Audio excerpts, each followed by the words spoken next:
Hi, and welcome to today's Engaging for Missouri webinar. I'm Alice Roach from the Division of Applied Social Sciences at the University of Missouri, and I'll be your host today. With each of these 30-minute webinars, we intend to share research-based insights that leaders like you can apply in your own work to benefit and strengthen the state's agriculture and food system, hospitality sector, and communities. For today's webinar, we have Alan Spell here to present about COVID-19 economic impacts in urban and rural areas. Before I invite Alan to begin, I want to share a few housekeeping items. First, we'll close the webinar today with a question and answer session. Those of you who connected to today's webinar via your computer can submit your questions in the chat screen. So to open that chat screen, you can just click the chat button at the bottom of your Zoom window. If you joined by phone, then you can email me your questions at roacham@missouri.edu. Second, all attendees are muted and may not start their video. Third, if you encounter any technical difficulties, then please let me know by submitting a comment in the chat screen, or you can also send me an email at roacham@missouri.edu. Fourth, we will make a recorded copy of the webinar available to you. You can look for an email with a link to that recorded copy in about a day from now. We also have an archive of all of our previous Engaging for Missouri webinars available on the Division of Applied Social Sciences YouTube page. With that, we'll transition to the topic of today's webinar, which is titled COVID-19 Missouri Economic Indicators, Urban and Rural Impacts. Presenting on this topic is Alan Spell, who is an Assistant Extension Professor with MU Extension's EXCEED program, which is Regional Economic and Entrepreneurial Development. Thank you, Alan, for presenting today. If you could please start your video and unmute your microphone, then we can begin your presentation. Thank you, Alice, and thank you all for attending this morning. So we're going to talk this morning about the economic indicators that are here in Missouri and what's happening. We don't know, obviously, at this point in time, how much economic damage will occur in the state. We do know that this is something that we caused this in the fact that we stopped having people go to businesses. We stopped getting outside and running our businesses because we wanted to reduce that healthcare risk. So if this happens and we keep this social distancing for just a few months and are able to start opening back up things, then companies and businesses will bounce back. But if this goes on longer, and of course we do have the challenge of this fall and possibly COVID-19 coming back up, that this could last longer, and that means it's going to cause firms that just cannot survive that long time of being out of business to go out of business for good, and also workers, in this case, to also have their skills deteriorate as they're not working. Usually after 6 months of time, that starts to become a pretty detrimental impact for them. We do know that there was $2.2 trillion in rescue funds that the federal government has given out in terms of unemployment benefits, cash needs, and retraining or retaining employees. I think that money for the PPP ran out Thursday or Friday of last week, that first $350 billion. The Congress is obviously thinking about putting more into there, and that money should hopefully also help with the small businesses, and maybe they'll target things a little bit differently. I know there's also talk about hospitals getting help as well, and so there may be more money to come in that area. We also know that some states are now starting to consider how they were going to reopen. You know, are they able to test people? Are they able to have assurance that they can track people who are COVID-19 and also who they interacted with?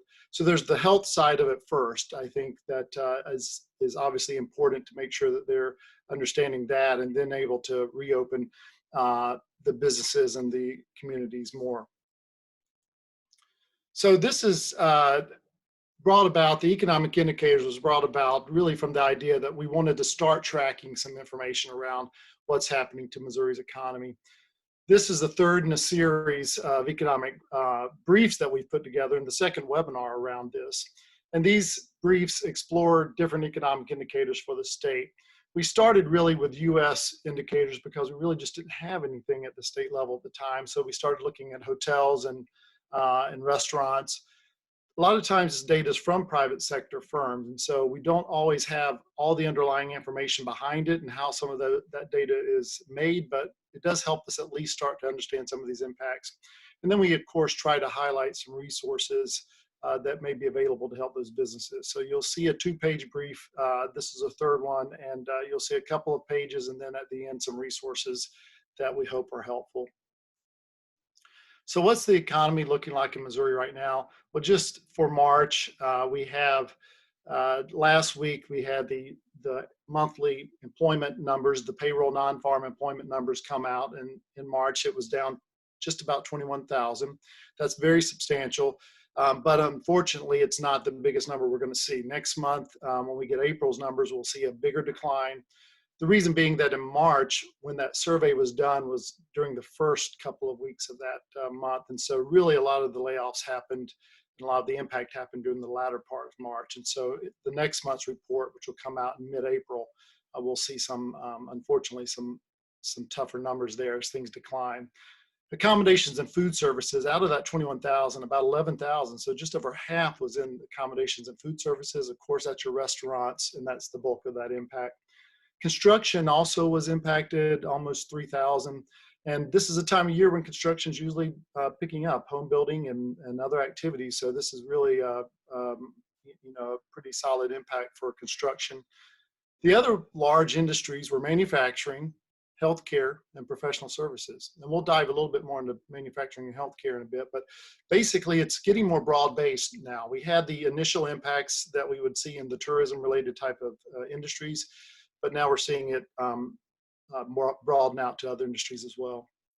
The unemployment rate in February was 3.5%. We're up to 4.5%, just above the US average right now. And of course, that number is going to change as well in the next coming months, and we'll talk about that here in just a second. The last number that we had in terms of the macro economy in Missouri was the 2019 fourth quarter gross domestic product numbers. That's the largest number that, the largest indicator that we have for the state of all final demand for sales of goods and services. And that was approaching 300 billion in chain dollars. And so that's controlled for inflation. 1.8% growth on an annualized percent from the previous quarter. And that's just under what the US was doing. So initial unemployment claims are what we're getting from the federal and state level on a weekly basis. And that's one of our early indicators of where we're heading here in the next few months. During the past 4 weeks of initial claims, and this is basically the latter part of March, so when we expected to start seeing those claims start to spike, through the middle of April there, we've seen 339,000 claims. Now, just for comparison, that compares to 3,100 claims the 4 weeks prior to that. So a huge substantial increase. That means the unemployment rate could really spike here in the next couple of months and probably stay high at least through the summer months. 13% is kind of what I've heard from the national level, and Missouri oftentimes follows the national trends, and so that's definitely realistic. There's some uncertainty about that unemployment rate, and it's really more of a technical thing, but obviously there's more people qualifying for unemployment now with gig workers and self-employed, also companies that are just closed up temporarily. Those people are going to file for unemployment insurance. So you're going to have a lot of that happen here soon, but also as part of that survey every month, they also ask individuals if they're looking for work. And if you're not looking for work because you know that there's not really a job right now due to this health crisis, you may not be counted in the labor force. So that could have an opposite effect of lowering that total number. Now, the layoffs have been noted in a lot of industries, accommodations and food services. So again, that's your restaurants and your hotels, retail, arts and entertainment, manufacturing, transportation, and in healthcare.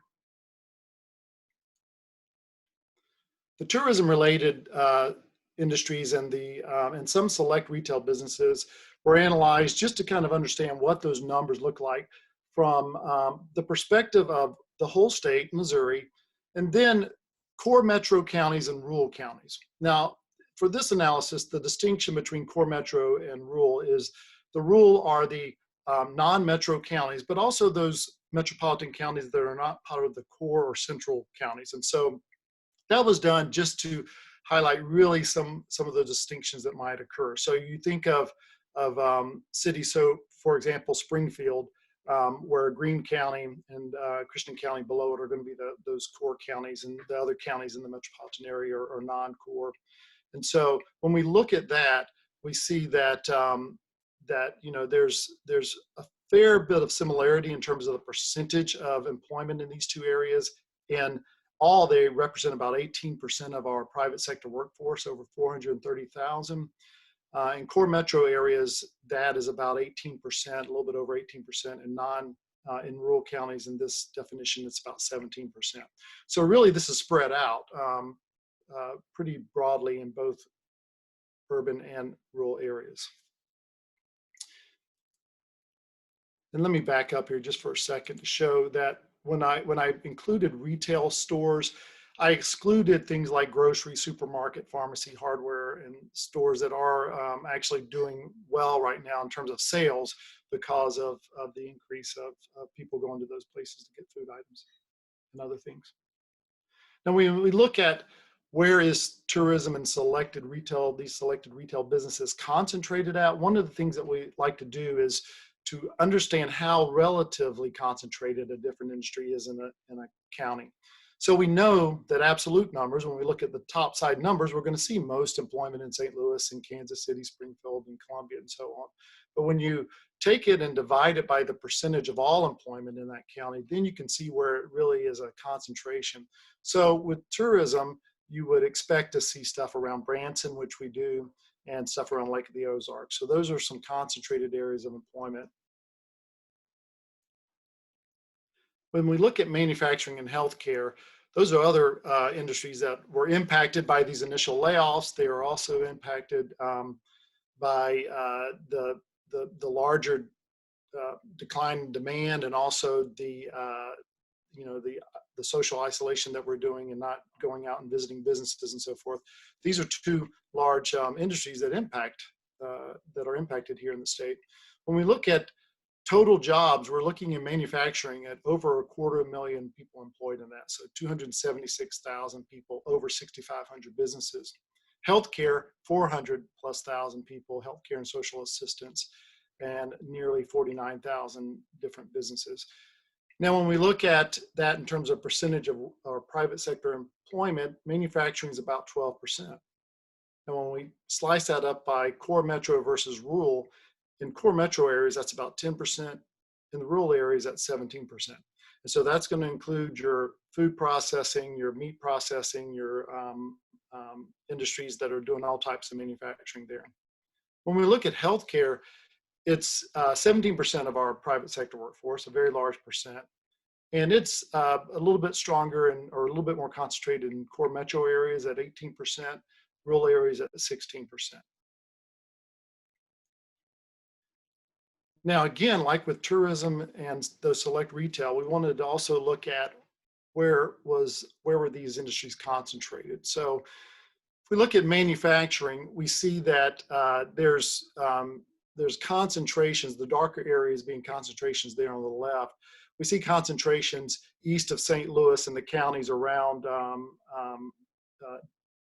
between Jeff City and St. Louis. You see this concentration. A lot of that's in transportation equipment type manufacturing. We have spots such as Sullivan County up in the north and down in the south near the Fayette metropolitan area that are food processing related types of industries. So we see concentrations really spread out throughout the state, but we do see some really hot spots of manufacturing concentration there in certain counties. When we look over at healthcare and social assistance, again, that concentration is spread out across the state, but we see it in areas such as the Boot Hill area, such as the southeast parts of Missouri. These are also parts of Missouri that are typically higher unemployment, a little bit higher poverty rates, and so these are areas that are impacted by a lot of different things. This healthcare decline in healthcare is going to impact them relatively more than other places.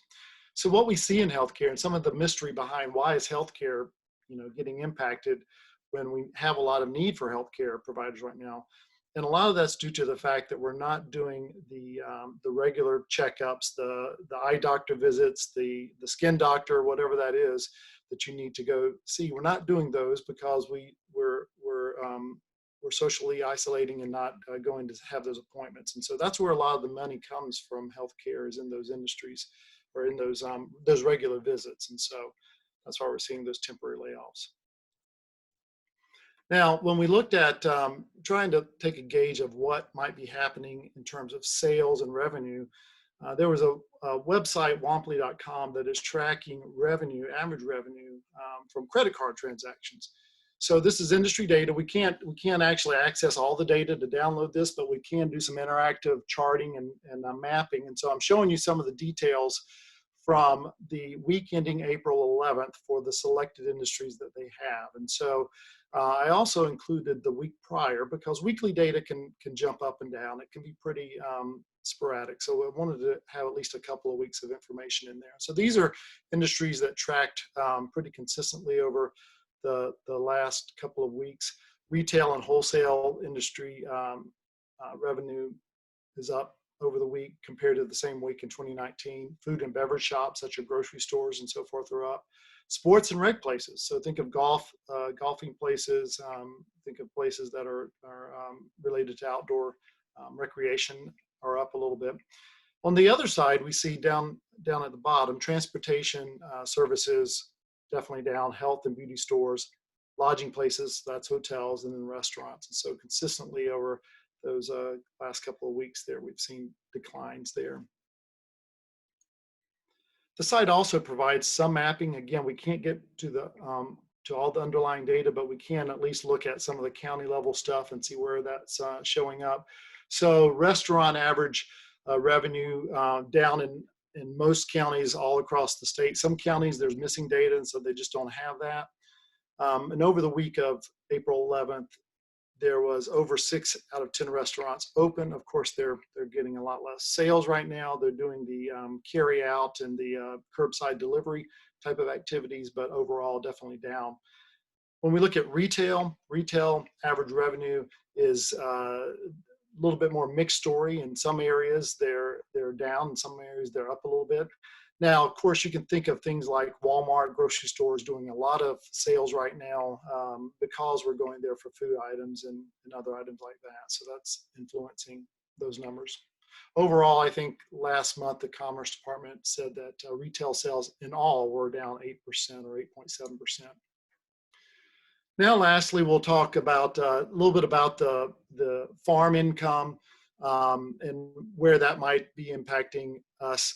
FAPRI, the Food and Agricultural Policy Research Institute here at the university, has done some preliminary analysis. Again, I want to emphasize this preliminary. They know that things are changing. The CARES Act can influence this. Some of the other government aid can, but they're estimating that potentially decline of 19% in farm income could happen this year in 2020. So obviously that's going to impact a lot of us because that's the starting point of a lot of our food supply, obviously, and coming, to our food processors and then going off to go to grocery stores and the restaurants.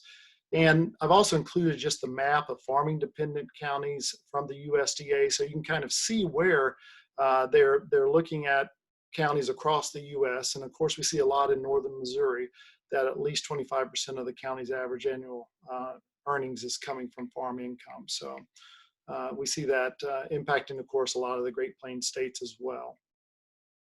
But that will end the presentation with a poll. We like to end these presentations with a poll around what information was most useful to you. So we have information around the overall economy and unemployment, urban and rural industries, employment concentrations to show you where employment's concentrated by county, and then some of the revenue changes that we saw. So please take a moment and vote. Let us know what was most helpful for you. Yes, so you should see the poll window up on your screen now. If you could take a moment or two to mark your response. Give everyone a few more seconds to make their selections.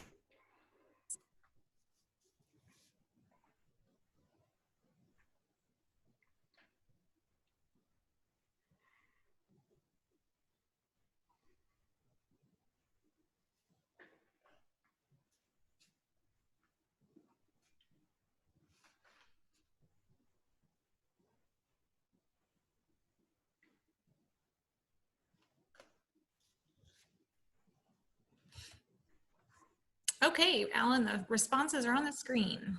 All right. So we saw revenue change charts and maps by 44% was the most useful, and followed by kind of a tie there with overall economy and unemployment, and then the urban and rural industry numbers. So thank you. This is very, very helpful information. We're always interested in trying to find out what information is most helpful for you. So thank you for that. All right. I guess now we're ready for some questions. Absolutely. So if you do have a question for Alan, again, please submit there in the chat screen in Zoom, or you can also send me an email at roachan@missouri.edu. I'll be watching both areas. Alan, as a first question for you, what do we know about how rural and urban areas tend to recover from economic downturns? So what's different about the recovery, and what are different ways that we can stimulate economic recovery in urban and rural areas when it's time to begin relaxing some of these social distancing guidelines? So one of the things that we have is the recent experience of the 2008-9 recession, and then the growth since that time. And what that showed, and what it showed in other turns up in the economy as well, is that usually the urban areas, the larger cities, are gaining those jobs back at a faster rate. They're gaining income back at a faster rate. We as a country have seen the metropolitan areas grow just in terms of their employment and job size substantially over the last 20 years. So I'd expect that to probably be the case here as well. For the other reason, not only because this is just a larger trend, but also the fact that in the rural areas, a couple of things are happening to major industries. So one, we have manufacturing that may start to rebound, but they're also going to be driven by demand, not only in the U.S. but overseas as well. And so that demand is going to really impact how fast they come back. But other industries that are big in the rural areas are healthcare, and we know that healthcare in many rural areas it's a challenge. Hospitals have been closing, and there's been just a perennial challenge in providing health care at levels needed out there in the rural areas. So that could be impacted because a lot of the money that comes to health care is through transfers of federal dollars. So Medicaid, Medicare transfers that come in and help that. And right now we're in a process, or in a state where the businesses are actually getting impacted, obviously very, very substantially right now. But that will translate to government industries here coming up, because we're going to have less revenue. That revenue is going to be less to states and to the federal government. The challenge with states and local governments is that they usually have a balanced budget type of a budget going forward. And so if they're down in revenue, they're going to have to cut services. And in a lot of rural areas, government employment is substantially high there. So that's one of the things I worry about in terms of recovery as well. Great, thank you for that explanation. We do have a question here about food manufacturing decreases. How long do you think until we start seeing food manufacturing turn around? Well, the demand for, coming into this crisis, demand was high. Things were in pretty good shape. I think the things that we're seeing just in this last week with Smithfield, with ConAgra, and other companies having to temporarily shut their doors due to the coronavirus, especially in meat processing plants, that is a worry, because that's a middle link between our food chain of farmers all the way to the grocery stores and restaurants. I'm hopeful. We need our food, and we need it just in different ways at restaurants or grocery stores, and some of that challenge has been trying to repackage food for a different type of marketplace. But that challenge can be addressed. I think the longer term concern is how long will this healthcare crisis really impact these food processors and other processors. That could actually start to really cause us to have some challenges at the grocery stores and finding some of our stuff, some of our products. I don't know how long that's going to go. I hope that obviously we are able to slowly start reopen the economy here sooner rather than later, and that should hopefully help us as long as we can get that testing in, as long as we have that confidence as citizens that our food and our interactions with other people are safe. Right. Here we have a question concerning tourism. So in a broad sense, how dependent is Missouri's economy on summer tourism, and what's the possible effects that COVID-19 will have on that summer tourism business? Well, it's already having that impact. You know, we're in terms of tourism in general, we're a state that's about average with our tourism relative to our whole economy. It's impacting certain areas such as Branson, such as Lake of the Ozarks. Right now, as we get into the warmer months, and this is when typically we start to see travel. So they're already getting impacted. This summer, it could continue on, and especially, you know, when you're thinking about you know, the lake and people coming out for boating and stuff like that. You know, you can go fishing by yourself and kind of stay isolated. It's harder sometimes if you're doing more group events and stuff. And also the cities, you know, have a fair bit of tourism as well. You have Springfield, you have St. Louis, the business type of visitors, and I think what that's really kind of a challenge, as a lot of conferences, as a lot of business travel has kind of halted. If that continues on, you know, we're really, this summer is really going to be a tough summer for tourism. I feel like between the business travel and just our slow reopening, we've already missed a good part of the beginning of our season, and I'm afraid that it's really not going to be a good year for the tourism industry here in the next few months. Right. Here we have a question about agricultural revenue losses in Illinois. They look to be pretty modest compared to other Midwest states, even though Illinois has a lot of farm activity. Any thoughts about that observation?